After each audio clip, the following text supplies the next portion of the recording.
Nous ce matin Kiara Ndiaye. Pape Cheikh nam naa la. maa la raw lool maa la raw doom day. Talaay. Voilà merci. waxaatal loolu redis ça. Alors nam naa la Pape Cheikh bilaay walaay. Talaay. Quel team. Bonjour à tout le monde, bonjour au public qui est en train de nous suivre. Aujourd'hui, tu as vu, je t'ai amené comme sujet les sabars. Oui. Parce que les sabars, sache que c'est un baptême pour tous les toubabs qui débarquent au Sénégal. Parce que pour les Sénégalais, les baptêmes, les mariages, c'est un moment de fête, de joie. Tout à fait. Mais pour les toubabs, nous qui on arrive déjà avec nos boubous un peu larges, qui on essaye de se mimétiser dans la foule, mais notre couleur ne le permet pas. Sachez que quand vous êtes dans le coin, il y aura toujours un groupe de Drianke Girls qui vont arriver. Oui. Ils vont commencer. Petit, tout va petit. Et là, bon, ça va être le problème. Mais aujourd'hui, je vais revaloriser cette image des toubabs qui dansent avec cette jeune Hollandaise qui s'appelle Sophie Sabar. C'est ce que nous disons tous. Faites toubab. Voilà. Je ne veux pas utiliser ce mot pour lequel tu te moques de moi, mais je laisserai à Sophie Sabar en parler. Je vais lancer le reportage et on va découvrir pour ceux qui ne la connaissent pas encore qui est Sophie Sabar. Regarde.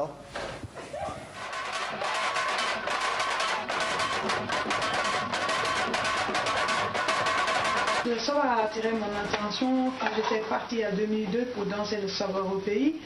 J'ai vu les femmes danser et ça m'a tout de suite frappé qu'elles étaient tellement libres et contentes et à l'aise avec leur féminité. Je me suis dit que dans cette société qui est aujourd'hui musulmane au Sénégal, il doit en avoir un espace pour tout ça. J'étais fascinée, je voulais explorer cet espace.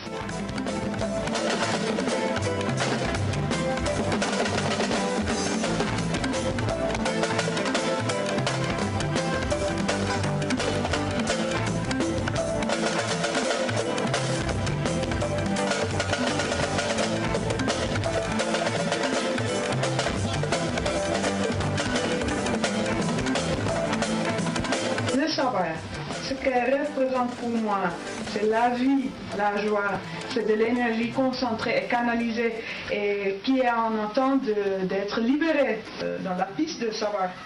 C'est une communication, une façon de s'exprimer. Il faut juste trouver les mots. Qu'est-ce que tu veux dire? Si tu arrives à exprimer qui tu es, les gens vont te voir et vont t'entendre. Le stéréotype, les toubabs ne peuvent pas danser le savoir. Voilà.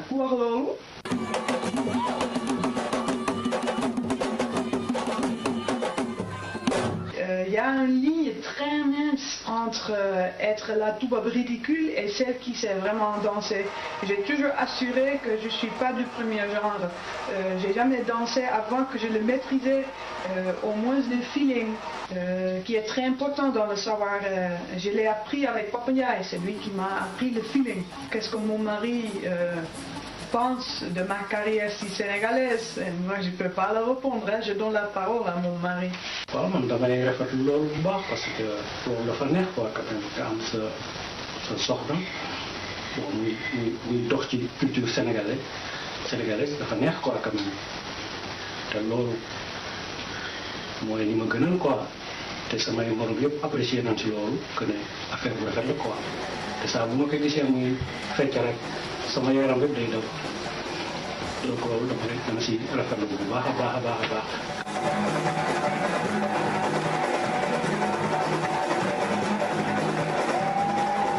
ñoom ñi nekk suñu biir ñu tuddee leen ceux qui sont parmi nous yenn saa yi ñoom itam ñu roy ba dàq bokkewul sax ak ñun li ñuy royee ba dàq ci ñoom tubaab yi donc Sophie Sabar qui est une Hollandaise et qui danse très bien le sabar. Elle danse très bien. Mais je vais commencer d'abord en citant Ulf Ahnert, que c'est un anthropologue suédoise que j'aime beaucoup et que je conseille d'ailleurs aux étudiantes qui sont en train de nous suivre. Tes élèves.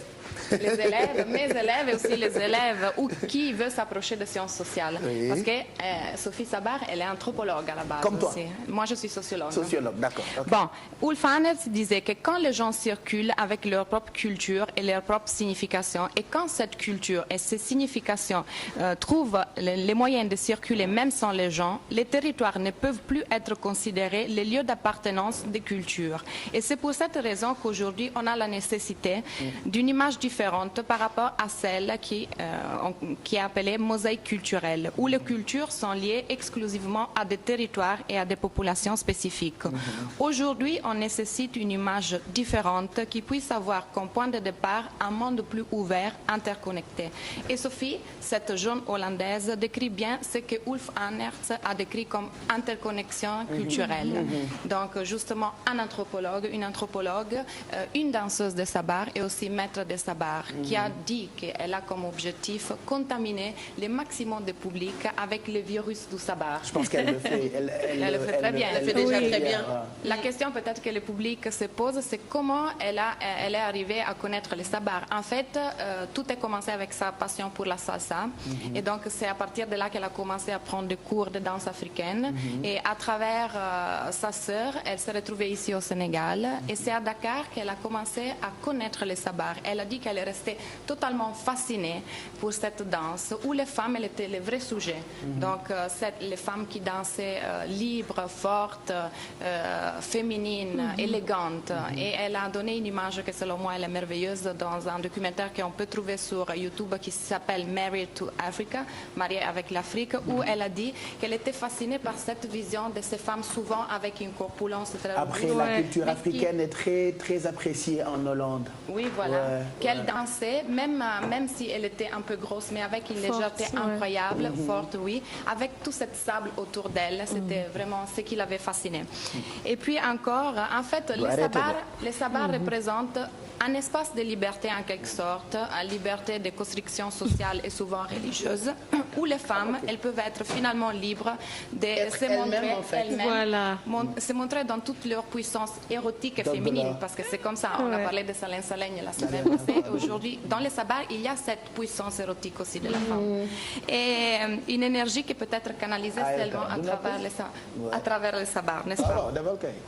Et à la question que je posais à Sophie, qu'est-ce qu'elle a aimé, elle aime du Sénégal? Elle m'a dit qu'elle aime un peu tout du Sénégal, parce que le Sénégal lui a donné un mari déjà. Et lui a fait connaître le sabar qui est devenu sa vie, parce qu'aujourd'hui Sophie Sabar a consacré sa vie au sabar. Et puis surtout, ce qui m'a frappé de ce qu'elle a dit, le Sénégal m'a fait devenir femme. En fait, c'était comme un miroir, une autre perspective qui lui a permis de se connaître. Et les études en sciences sociales, parce que comme je l'ai dit, elle est anthropologue, lui ont permis de décortiquer les codes. Parce que dans les sabars, il y a plein de codes. Par exemple, la piste de sabar est un endroit où il y a une forme de communication. Parce que les danseurs de sabar, ils choisissent qu'est-ce qu'ils veulent dire au public. C'est eux qui ont cette communication déjà avec les batteurs. Ils choisissent en fait quel mot ils veulent utiliser à travers la danse et qu'est-ce qu'ils veulent communiquer au public. Et c'est ça qui est intéressant du sabar. La leçon de vie du sabar, comme Sophie l'a dit, c'est connaître qui tu es. Parce que seulement quand tu te connais, tu te maîtrises, tu peux être devant un public, dans une arène de sabar et pouvoir communiquer sans être ridicule, comme on l'a dit. Après, je lui demandais, est-ce qu'il y a possibilité pour... baax na du noppi itam li ma xam yëpp ci Kiara dafa bëri waaw demal nga ni. bàyyi ma ngir yàlla. yaay sama cousine. Voilà. itam du noppi. Je lui demandais, mais est-ce que nous, de Toubab, on a espoir de danser? Elle a dit, comme mes maîtres, Papa Ndiaye, Mamba Sincham, Pape Moussa Sonko et Ngona Ngom m'ont dit, c'est juste question de travail, discipline et feeling.